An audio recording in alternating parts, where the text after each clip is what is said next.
이 시간 하나의 이름은 루시다라는 제목으로 말씀을 전하겠습니다. 우리의 삶의 여정은 예측 불허라 할 수 있습니다.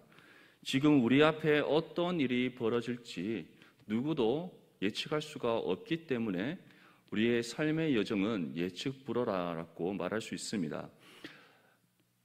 미래학자들이 지금 현재에 일어나고 있는 상황에 대한 결과를 가지고 또 과거에 있었던 비슷한 상황의 결과를 데이터를 또 수집해서 앞으로 일어날 미래에 대해서 예측을 합니다.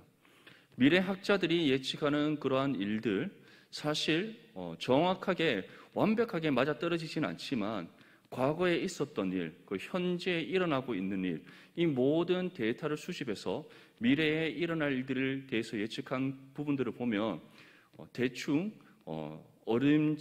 비슷하게 그러한 일들이 일어나게 된다는 것을 보게 됩니다. 하지만 그 모든 예측들이 그 미래학자들이나 또는 많은 사람들이 예측한 것처럼 정확하게 맞아떨어지지는 않습니다. 왜냐하면 사람은 누구도 장래의 일에 대해서 알 수가 없기 때문입니다. 우리는 지금 현재 시점을 살아가는 존재고 또 우리에게 주어진 삶에서 지금 나에게 주어진 이 상황을 넘어서서 그 앞날에 대해서 우리는 알 수 있을 만한 지혜와 능력이 없기 때문입니다. 한번 생각해 보십시오. 사람 중에 시간을 지배할 수 있는 사람이 있습니까? 시간과 공간과 이 모든 것을 초월하여서 존재할 수 있는 사람이 있습니까? 아무도 없습니다. 우리 사람은 시간에 속박되어 살아가고 있습니다. 하루에 주어져 있는 24시간에는 이 시간의 제한 속에서 우리의 주어진 하루의 삶을 우리는 살아갈 뿐입니다. 그 시간의 범위 안에서 벗어날 수 있는 사람은 아무도 없다는 것이죠. 지금 우리가 이 시점보다 더 앞선 시점을 살아가고 싶어도 우리는 그럴 수 없습니다. 시간이 흘러가는 대로 지금 우리가 시간과 날이 흘러가는 그 모든 시간의 속도대로 우리는 살아갈 수밖에 없는 제한된 존재라는 것이죠. 공간의 개념도 마찬가지입니다. 내가 지금 속해 있는 이 공간을 넘어서 다른 공간에 나는 존재할 수가 없습니다. 지금 우리가 발을 딛고 있는 이 땅에서 우리는 살아갈 뿐이지 지금 이 땅을 넘어 또 다른 공간에서 우리가 함께 살아갈 수가 없는 존재라는 것입니다. 그래서 우리의 몸은 하나일 뿐이지 또 다른 나가 존재할 수가 없는 것이죠. 하지만 시간에 속박되지 않는 분, 공간의 제한을 받지 않는 분이 계십니다. 그분이 누구십니까? 바로 하나님이십니다. 하나님의 편재하심이라는 것은 모든 곳에 계시고 계시지 않는 곳이 없는 그런 하나님의 속성을 뜻합니다. 하나님은 또한 시간의 제한을 받지 않습니다. 모든 역사와 시간을 초월하여 역사하시는 하나님이시기에 하나님은 시간의 제한을 받지 않습니다. 구속받지 않습니다. 오히려 이 시간 또한 하나님의 주권과 통제 아래 있다는 것을 우리는 기억해야 됩니다. 시간을 창조하시니까 바로 하나님이시기 때문입니다. 하나님께서 세상을 창조하실 때 낮과 밤을 구분하신 그때로부터 시간의 개념이 생겼기 때문입니다. 그래서 하나님은 하나님의 속성 중에 하나가 영원이지 않습니까? 영원성.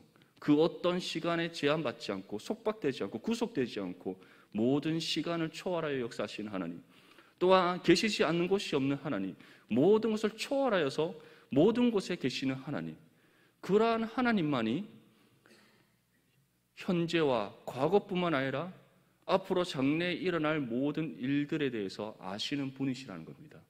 그래서 우리는 인생의 중요한 결정의 기로의 문제 앞에서 나의 삶의 과거로 돌아보고 또 현재의 나의 삶을 재단하여서 앞으로의 나의 삶의 미래를 계획합니다.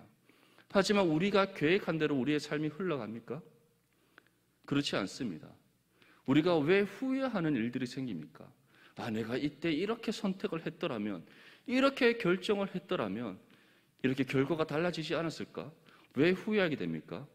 분명히 내가 생각한 대로, 내가 계획한 대로, 내가 결정한 대로 일이 잘 순탄하게 이루어졌다면 만족할 수 있는 결과를 얻었을지 모르지만 내가 선택하고 결정한 것과 다른 결과가 주어졌을 때 우리는 후회를 하게 되는 겁니다. 왜 이러한 후회가 일어나는가? 내가 아무리 계획을 하고 그에 따른 선택과 결정을 할지라도 내가 원하는 결과가 항상 주어진다는 법은 보장되지 않기 때문입니다. 한 치 앞도 알 수 없는 것이 바로 우리의 인생의 여정의 길이기 때문입니다. 이러한 우리의 모습을 오늘 룻기서의 시작은 너무나도 분명하게 보여주고 있습니다. 룻기는 사사시대에 있었던 한 여인의 이야기입니다. 사사시대는 구약성경 전체에서 영적 암흑기를 가장 대표하는 시대라고 할 수 있습니다. 요수아와 함께했던 그 세대가 끝나고 난 이후에 이제 사사시대가 도래하게 되는데, 그때 성경은 이렇게 표현합니다. 여호와를 알지 못하는 세대가 일어났다. 더 이상 그들이 하나님을 섬기지 않았다. 자신의 소견에 옳은 대로 행하였다라는 표현이 계속해서 반복해서 나오고 있습니다. 그래서 사사기는 정확하게 우리 인간이 얼마나 어떻게 하나님 앞에 점진적으로 타락하여서 하나님을 믿는 하나님의 언약 백성이 하나님과 전혀 상관없는 삶으로 살아갈 수 있는지를 보여줍니다.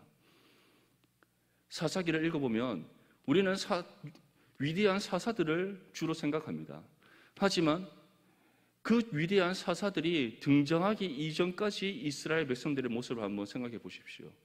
그들이 얼마나 하나님과 상관없는 삶을 살았는지, 하나님을 섬기지 아니하고 오히려 가나안 땅에 있던 그 이방 신들을 섬기고 하나님의 말씀의 규례를 지키지 아니하고 자신의 소견에 옳은 대로 행하는 그 모습이 계속해서 반복적으로 나온다는 것이죠. 그리고 그 마지막에 나오는 마지막 사사인 삼손의 모습은 나시린에도 불구하고 나시린의 규례를 전혀 지키지 않는 사람이었고, 그리고 사사로 부름받은 사람에서도 불구하고 사사로서의 역할을 전혀 감당하지 않았음을 우리에게 보여주고 있습니다. 이처럼 사사시대는 가장 영적으로 어두웠던 이스라엘의 한 역사의 시점을 우리에게 보여주고 있다는 것이죠. 그러한 시대에 하나님께서는 룻이라는 한 여인을 등장시키셔서 그 가운데서도 하나님께서는 앞으로 이 땅 가운데 오실 예수 그리스도를 위해 하나님께서 이루어가시는 구속의 역사를 우리에게 보여주고 있다는 겁니다. 근데 룻기서의 첫 시작은 사사시대의 그 모습을 너무나도 우리에게 잘 대변해서 보여주고 있습니다. 우리 본문 1절과 2절 말씀을 함께 읽겠습니다. 시작. 사사들이 치리하던 때에 그 땅에 흉년이 드니라.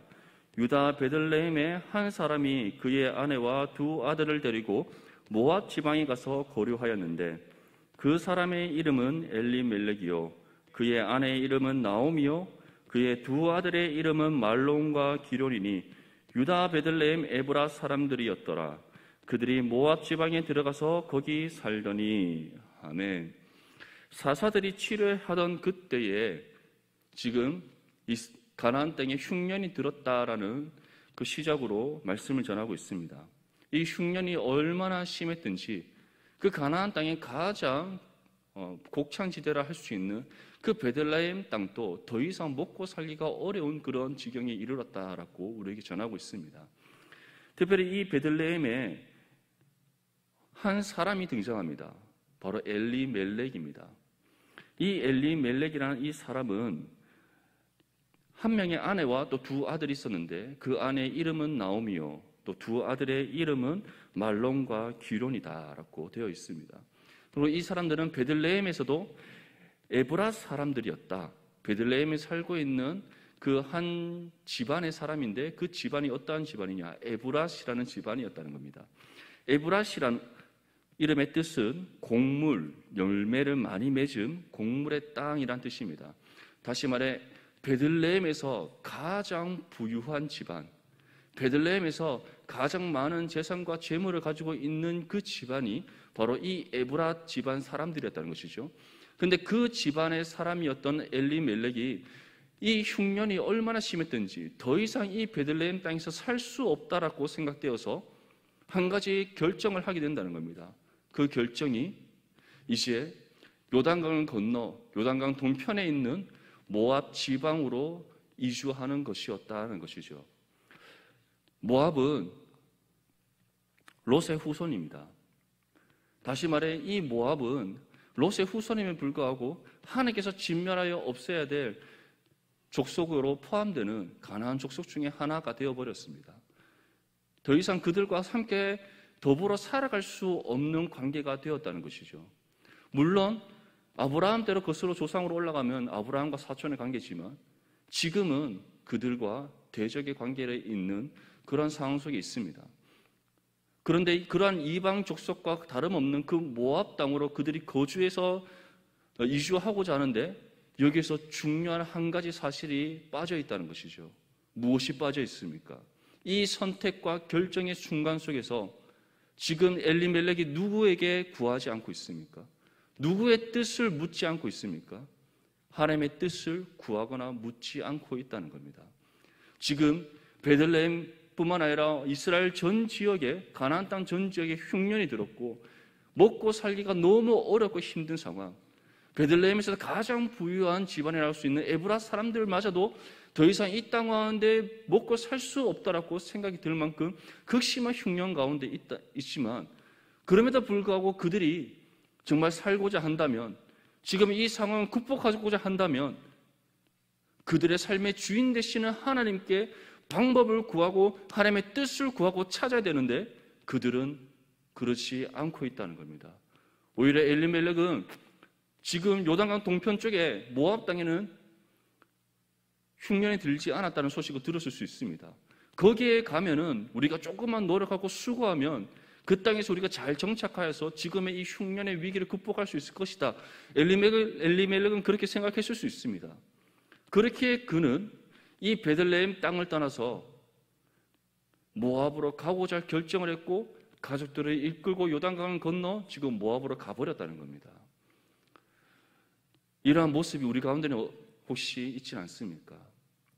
나의 삶에 어떤 위기가 왔을 때, 어떤 여러 가지 시험이 닥쳐왔을 때, 선택과 결정의 중요한 기로에 서 있을 때, 지금 내 눈앞에 놓여있는 상황이 너무나 급박하고 너무나 어렵고 힘들다는 이유로 지금 당장 이 문제로부터 벗어나고자 하는 그 갈급한 마음 가운데 하나님께 뜻을 구하거나 찾지 아니하고 내가 내 눈에 보이는 그 상황을 보면서 내가 세운 그 기준을 따라 스스로 생각하고 판단하여 선택하고 결정해버리는 그러한 모습들, 혹시 우리 가운데는 있지 않습니까?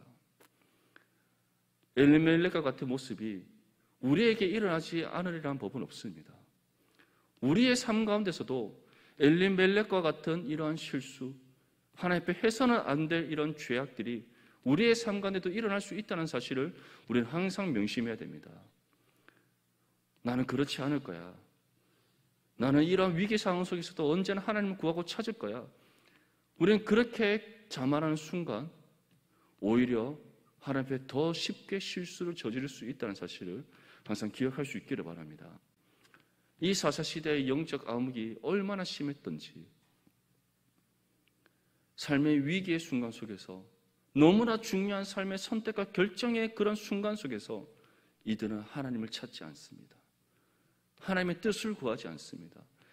눈앞에 보이는 상황을 보면서 스스로 생각하고 판단하여 선택하고 결정하여 행동해 버립니다. 그런데 그 결과가 어떻습니까? 본인들이 생각했던 결과가 찾아옵니까? 우리의 인생의 모든 여정이 예측 불허라는 할 수 있듯이 이들 또한 예측하지 못했던 변수가 생겨버렸던 겁니다. 엘리멜렉이 그 모압 땅에서 생명을 잃어버리고, 그리고 그의 두 아들 또한 그 땅에서 얼마 가지 않아 죽음을 맞이하게 되어버렸다는 겁니다. 우리 3절에서 5절까지의 말씀을 함께 읽겠습니다. 시작. 나오미의 남편 엘리멜렉이 죽고 나오미와 그의 두 아들이 남았으며 그들은 모압 여자 중에서 그들의 아내를 맞이하였는데 하나의 이름은 오르바요 하나의 이름은 루시더라. 그들이 거기에 거주한 지 10년쯤에 말론과 기럨 두 사람이 다 죽고 그 여인은 두 아들과 남편의 뒤에 남았더라. 아멘. 엘리멜렉의 부인인 나오미를 제외한 나머지 모든 가족들이 그 모압 땅에서 죽음을 맞이하게 됩니다. 엘리멜렉이 생각했던 또는 그가 꿈꿨던 삶과는 전혀 다른 삶의 결과가 그 가정 가운데 주어지게 되었다는 것이죠. 나오미의 이름의 뜻은 나의 기쁨, 나의 기뻐하는 자라는 뜻입니다.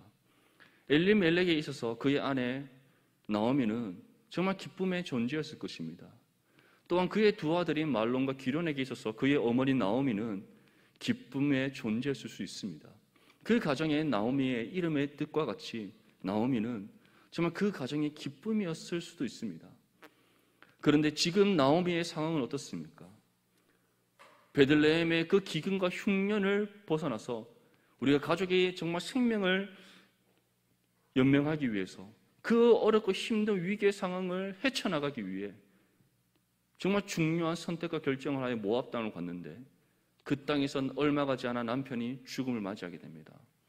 두 아들은 그 땅에서 가까운 모압 여인을 아내로 맞이했는데 또 한 10년이 지나지 않아 또 죽음을 맞이하게 됩니다. 삶의 소망을 찾기 위해 떠났던 모압 땅에서 모든 삶의 소망을 잃어버리는 그 죽음의 결과가 나오미에게 찾아오게 된 겁니다. 나오미는 남편을 잃고 두 아들 또한 잃어버렸습니다. 이제 그에게 남은 것은 이방 여인이자 또한 그의 며느리인 두 사람, 오르바와 룻, 이 두 사람만이 지금 남아 있습니다. 한번 여러분들이 나오미와 같은 상황에 지금 겪고 있다고 생각해 보십시오. 여러분들의 마음은 어떻겠습니까? 과연 그 모압 땅에서 살고 싶겠습니까? 모압 땅에서 살고 싶지 않을 뿐만 아니라 더 이상 이 땅에서 살아갈 소망조차 찾지 못할 수도 있습니다. 깊은 절망과 고통의 수렁 속에 빠져 있을 수 있습니다. 나오미의 이름처럼 기쁨의 존재라는 것과 반대되는 너무나도 깊은 슬픔과 아픔과 절망의 수렁 속에 빠져 있는 지금 나오미의 모습을 우리에게 보여주고 있다는 것이죠. 그런데 이러한 고통, 너무나 극심한 좌절과 고난의 수렁 속에서 하나님께서는 나오미에게 한 여인을 예비하셨습니다. 그 여인의 이름이 바로 룻입니다. 룻의 이름의 뜻은 친구입니다. 친구는 오랫동안 함께하는 사람이라는 뜻입니다. 하나님께서는 절망과 고통의 수렁에 빠져있는 그 나오미에게 이방 여인이었던 그 룻, 모압 여인인 그 룻이 앞으로 그 나오미와 항상 함께하는 존재로서, 친구와 같은 존재로서 그 나오미의 옆에 있도록 하나님께서 예비하셨다는 사실을 우리에게 보여주고 있는 겁니다.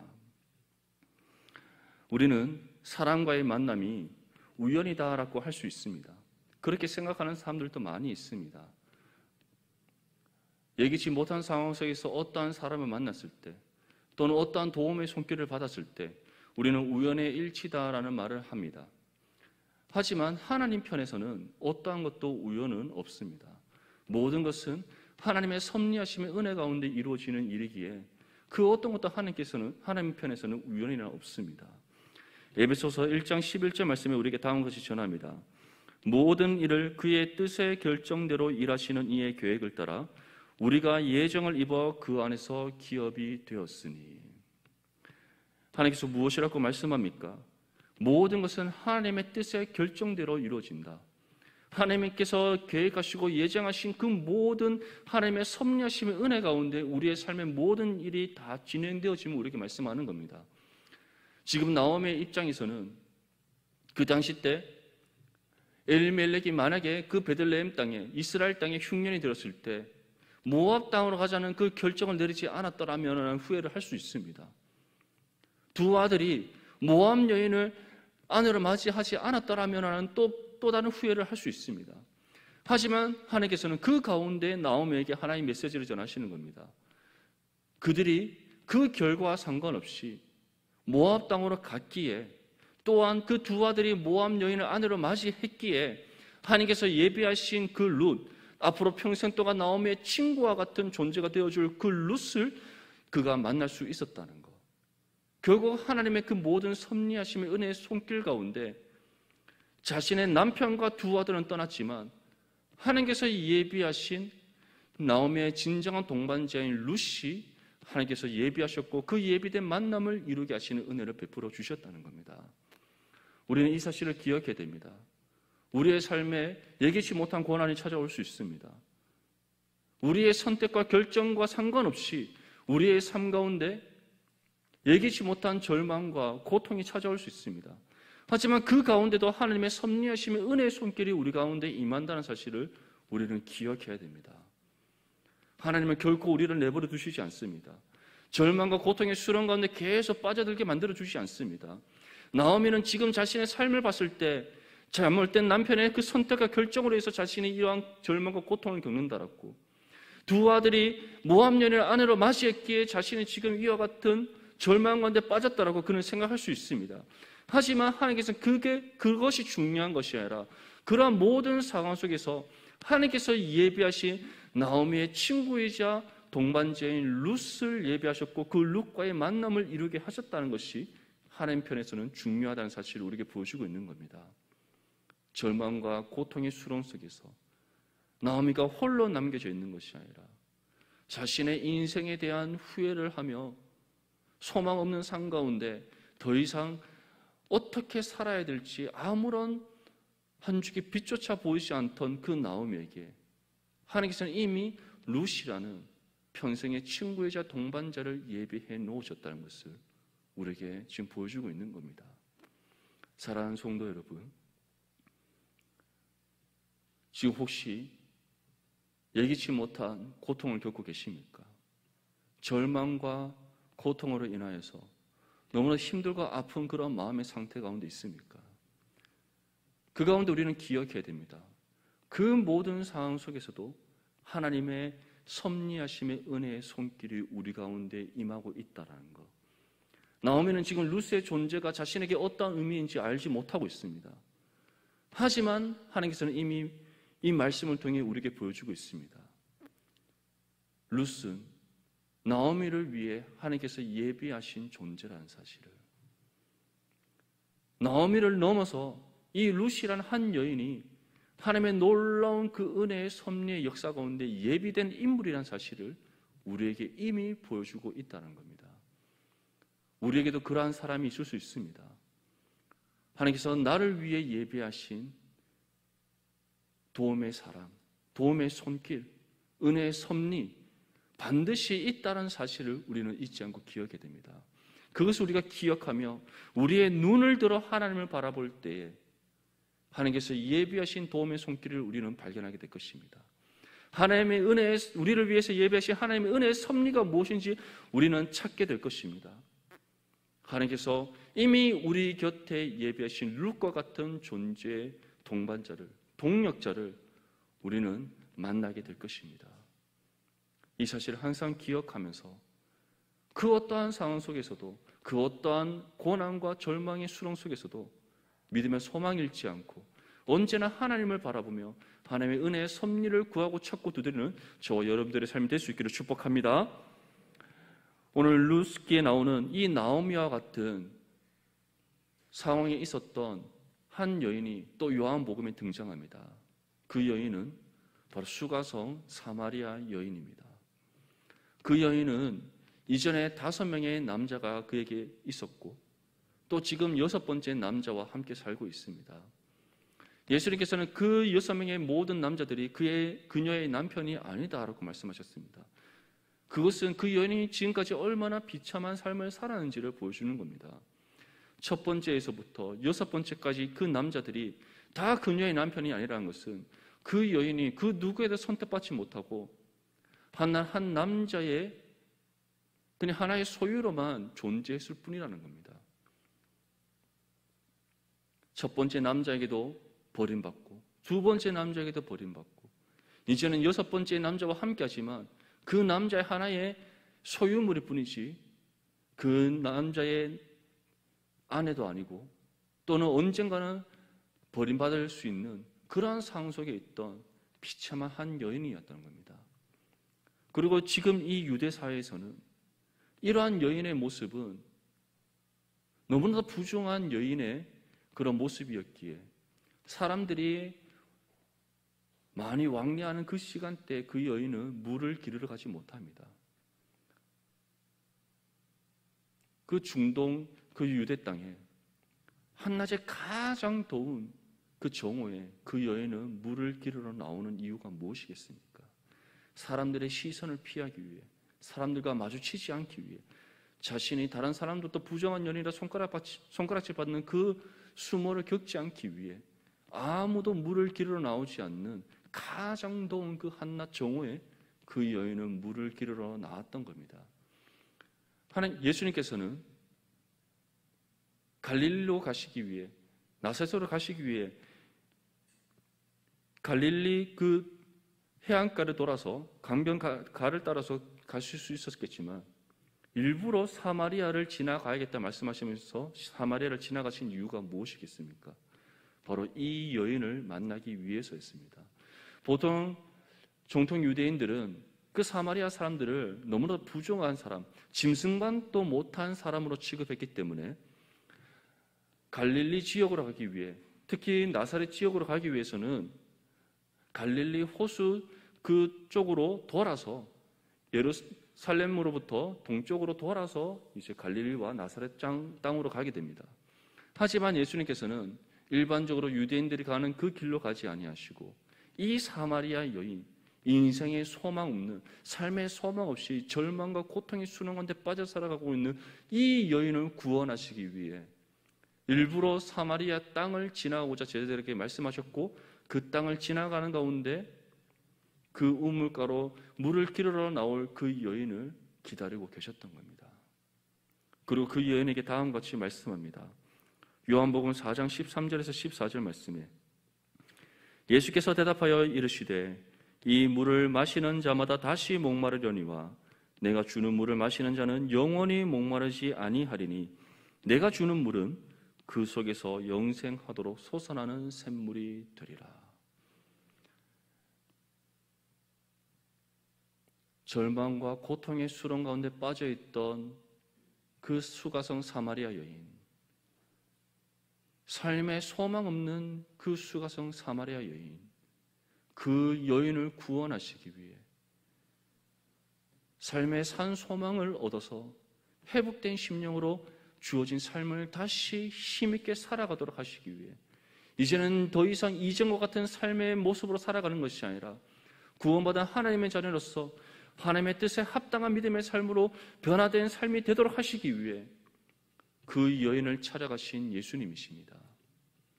그리고 그러한 예수님께서는 지금도 우리와 함께 하십니다. 이 사실을 분명히 기억할 수 있기를 바랍니다. 예수님께서 우연히 우리에게 찾아오셔서 우리를 구원하신 거 아닙니다. 하나님의 그 구속의 모든 계획 속에서 하나님의 섭리하심의 은혜 가운데 우리에게 베풀어 주신 구원의 은혜입니다. 하나님께서는 우리를 구원하신 것을 그치지 아니하고 영원토록 항상 우리와 함께 하신다 말씀하셨습니다. 그 증거가 하나님의 영이신 성령께서 우리 가운데 임하셔서 우리의 삶을 다스리시고 우리의 모든 걸음걸음 가운데 동행하신다는 사실입니다. 그리고 이제 우리에게 말씀합니다. 지금 삶의 고난 가운데 있느냐? 여러 가지 시험으로 인하여서 절망과 고통의 수렁 가운데 빠져 있느냐? 삶의 한 줄기 빛조차 보이지 않는 그 소망 없는 인생이라 여기시느냐? 분명히 기억하라. 내가 너희와 항상 함께 하느니라. 내가 주는 그 물을 마셨는 너희는 결코 목마르지 않았고 메마르지 않으며 내가 항상 너희를 다시 소생케 할 것이니 더 이상 절망하지 말고 고통 가운데 아파하지 말고 너희의 눈을 들어 나를 보아라. 우리에게 말씀하고 계십니다. 나오미에게 룻을 예비하셔서 나오미 홀로 남겨놓은 것이 아니라 룻과 함께 더불어 살아가게 하신 하나님이십니다. 소망 없는 그 수가성 사마리아 여인에게 예수님께서 친히 찾아가셔서 그 여인의 영혼을 소생케 하시고 다시 살 소망을 안겨다 주신 예수님이십니다. 그러한 하나님께서 지금 우리와 함께 하십니다. 이 사실을 기억하여서 항상 우리 가운데 하나님의 섭리하심의 은혜의 손길에 함께 한다는 사실, 우리를 위해 도움의 손길을 예비하셨다는 사실, 우리의 동력자를 예비하셨다는 그 사실을 기억하면서 우리의 모든 삶의 무거운 짐들을 주님께 내려놓기를 바랍니다. 예수님께서는 이와 같이 우리에게 말씀합니다. 마태복음 11장 28절 말씀에 수고하고 무거운 짐진 자들아 다 내게로 오라. 내가 너희를 쉬게 하리라. 분명히 기억하십시오. 우리를 도우실 수 있는 분 하나님 한 분밖에 없습니다. 그 하나님께서 은혜의 섭리의 손길 가운데 절망과 고통의 수렁 가운데 있는 우리를 건져내실 수 있습니다. 그 하나님만이 우리의 삶의 문제를 해결해 주실 수 있습니다. 그 하나님만이 우리 가운데 은혜의 섭리 가운데 우리의 필요한 모든 것들을 채워주셔서 우리의 삶의 모든 문제를 이겨내게 하실 수 있습니다. 오늘 시간 함께 기도할 때 하나님, 지금 나에게 이와 같은 절망들이 있습니다. 이와 같은 고통들이 있습니다. 나에게 닥쳐온 이런 여러 가지 시험과 고난으로 인해서 나에게 살 소망이 없는 것처럼 느껴집니다. 하나님, 나오미 가운데 룻을 예비하셨던 것처럼 수가성 사마리아 여인에게 친히 찾아가신 예수님, 지금 나와 함께 하심을 다시 깨닫게 하여 주시옵소서, 경험케 하여 주시옵소서. 그리고 나를 위해 예비하신 하나님의 섭리하심의 은혜의 손길을 내가 다시금 느끼게 하여 주시옵소서. 함께 기도하시고 또 그 기도의 응답을 받아서 진정으로 주님 한 분만을 바라보고 의지하며 우리의 모든 무거운 짐들을 주님 앞에 내려놓고 하나님의 은혜의 섭리하심의 손길 가운데 우리의 삶의 모든 어려움들을 이겨내어서 믿음으로 승리하는 삶을 살아가는 저와 여러분들이 될 수 있기를 주님의 이름으로 축복합니다.